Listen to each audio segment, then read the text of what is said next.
আইয়ো মা! যে এএন এন্টারটেইনমেন্ট কুকিংয়ে আপনাদের সকলকে স্বাগত জানাচ্ছি। আইয়ো মা! পাক পাক পাক পাক পাক পাকোড়া, চিংড়ি মাছের পকোড়া, ভালোবাসে লোকেরা, যার আছে চুলকানি, খেলে হবে নোকসানি। তো দেখুন বন্ধুরা, এখানে আমি মিডিয়াম সাইজের কতগুলি চিংড়ি মাছ নিয়ে নিয়েছি। এবার 1 চিমটে লবণ, 1 চামচ লেবুর রস, হাফ টিস্পুন গোলমরিচের গুঁড়ো, হাফ টেবিল স্পুন আদা রসুনের পেস্ট দিয়ে একটু মাখিয়ে রেখে দিন।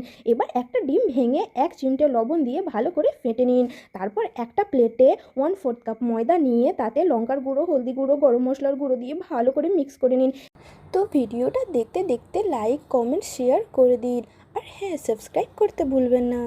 এবার ময়দার মধ্যে গড়াগড়ি খাইয়ে ডিমের মধ্যে চুবিয়ে ধুলো বালি লাগিয়ে ব্রেড ক্রামস লাগিয়ে ভালো করে কুটিং শুটিং করিয়ে একটা প্লেটের মধ্যে নিয়ে নিচ্ছি।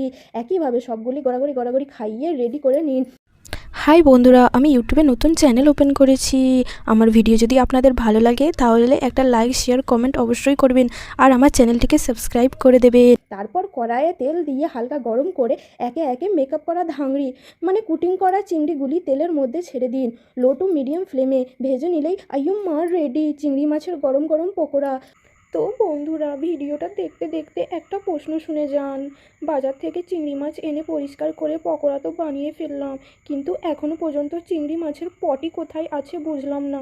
কে কে উত্তরটা জানেন অবশ্যই কমেন্ট করবেন। তো সস দিয়ে এনজয় করুন। দেখা হচ্ছে নেক্সট ভিডিওতে।